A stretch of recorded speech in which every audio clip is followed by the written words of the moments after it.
Prime Minister Anthony Albanese has touched down in Shanghai, kicking off his 4-day tour in China. Political editor Andrew Clennell has more from Shanghai.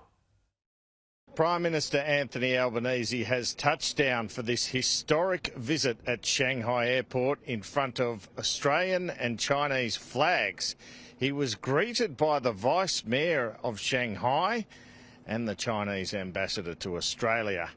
The language being used by Australian officials about this trip is all about stabilisation of the relationship between the two countries, not a return to the environment of that last Prime Ministerial visit by Malcolm Turnbull in 2016. The PM began his trip Saturday night by attending a grand banquet hosted by Premier Li Qiang ahead of the Chinese International Import Expo in Shanghai.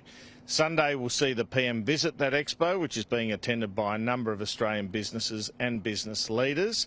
Sunday night, the PM will head to Beijing. And on Monday evening, Australian time, the PM will hold his second bilateral meeting with Chinese President Xi Jinping.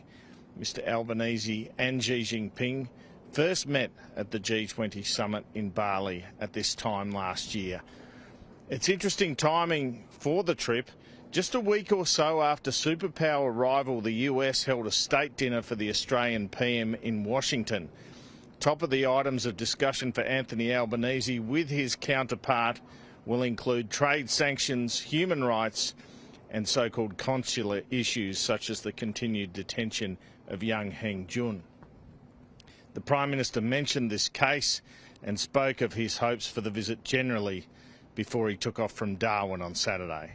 And what I say is we should cooperate with China where we can, disagree where we must, and engage in our national interest. China is by far our biggest buyer of exports, purchasing $150 billion a year of resources alone. It's what's made the diplomatic freeze between the two countries so ironic over the past few years. This visit, the Australian PM will hope, marks a historic end to the deep freeze between the two countries, 50 years to the month after a Gough Whitlam visit marked re-engagement between the two countries.